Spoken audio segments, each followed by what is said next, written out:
everybody, and welcome back to my channel. And first of all, I would like to say thank you very much for everybody who has been carrying on following me, watching my YouTube videos, liking them, and of course subscribing. And if you want to keep up to date with everything, please definitely hit the subscribe button, and especially if you like them, please definitely hit that like button, as it will help my profile and keep things running high in the YouTube algorithms. If you don't like them, fair enough, you can leave a dislike, but also if you can let me know why, so hopefully then I can make some improvements. Now, I know it's been a while since I've actually done a video, and there's been a couple of reasons. One of them has been, to be honest, it's a little bit busy on the, being summer months, it's been busy with the solar work and batteries for renewables, as I've been doing a lot of that. But also, I have actually been in contact with this company called Apex, who do their crystal switches and thermostats, etc. And I've bought a few of them. So what I wanted to do is, before I actually made a video, is actually use them. So to get some first-hand experience on how they work and how good they are, or how bad. But to be honest, I'll give you a little spoiler alert, they're brilliant. But anyway, I'll let you guys decide as well. But first things first, this is their website. So, and they do crystal switches, or they're called crystal, that's their kind of range that they do, where if you can have a look here, you've got some icons on here, and these can actually be changed to suit to whatever you want them to be. They do supply some little things. I'll show you what I mean, it's easier once I get onto the other one. So here's an example of a thermostat, here's an example of a quad switch. So let me see if I can zoom into this page, which I can't. So again, different designs and different styles available. And also on this one, you saw that they do some sockets as well, which can complement the range for the lighting side and the design. So here's some close-ups. So you have like the quad mode with a little light here. You've got the thermostat with 4 buttons on the top there. And if you go here, we can have just a 4-button switch. This is just another example. So the different ranges, the DIN versions. I've not used DINs, to be honest, so I can't comment on these, but I've definitely been using the switches. So just some more bits and pieces there on their website. Will be, feel free to go on to apex.es, which I will leave you a link, and of course the online catalogue, which then has different styles, and you also can see that they do have different designs on their switches. So no, just to make you aware, I have actually bought these switches myself, so I'm not in affiliation with anybody. I can supply these as well, as I do have a trade account with these guys. So if there's anything that you need, you can always get in touch, and I will be able to supply them. Okay, so what we're going to do now is I'm going to show you physical switch and some samples. So they let me move on to that, and then I can then you can see what's going on. So I'm going to pause the video for now, and we'll continue on my mobile video. Alright guys, welcome back on my mobile video. So this is the switch box that it comes in, and inside we have the actual switch, and also, not in this box, let me get my other one here. So these are the little things I was talking to you about. What they do is, the switch comes like this, so it's got some gaps. So this is the black fascia crystal switch, and on the back of it you have your standard connections, such as so this one is a 4-gang switch, and you can use the 4 gangs of lighting, so it acts like a relay switch. So the equivalent would be the Fabaro relay switch, and this connects to a permanent live, permanent neutral. I know you can't see it quite well there. I don't know if I can bring that up there.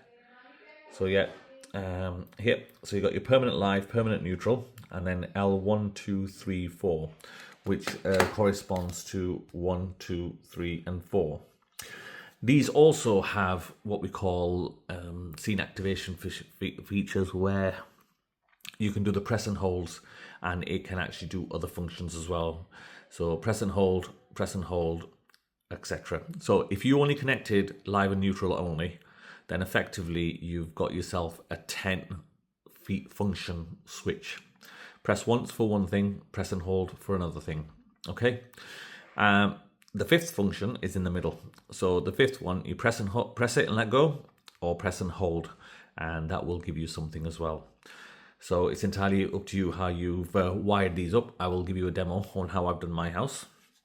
In order to change these little icon things, you've got to literally open up these 4 screws.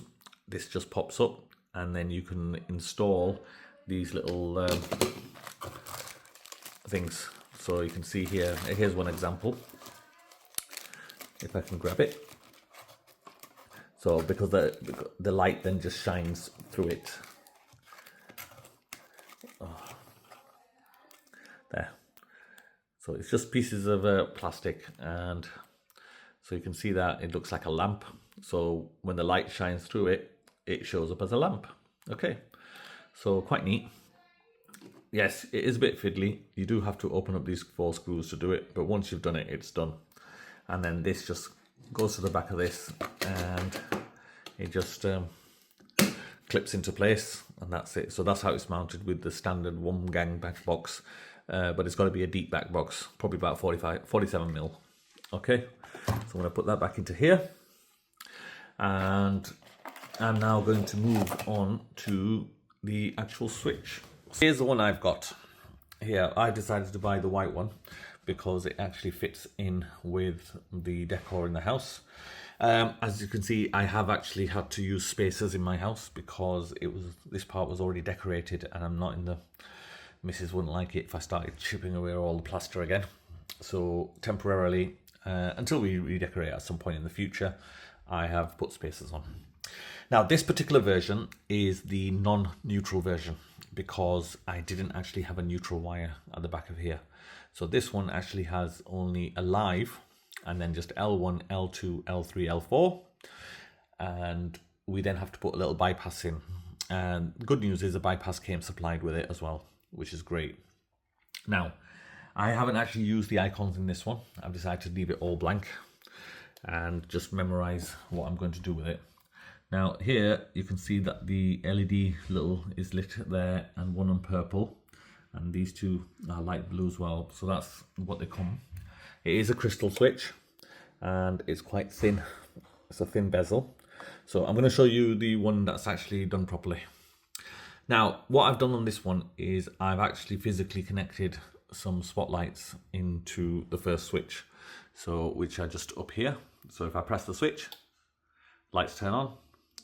Press it and the lights turn off, and that's it. So that's like a direct connection. If I press and hold one, it will run a scene, but I haven't run any scenes on there. But what I have done is I've done some programming. So if I remember correctly now, number 3, see, this is where I need to memorize things. So if I press 3 once, and the blinds on the skylights start closing, and I'm going to press number 4, and they're going to start opening. So they have actually been programmed in to do things like that. What I've also done is press and hold number 4, and then the blinds will start to close instead. And if I just press and hold it again, they'll open instead. So that's like a toggle function based on the status of the blinds. Now the 5th button, now that's in the middle. Now on that one, if I press it once, it actually turns the radio off, but if I press and hold, it'll turn the radio on.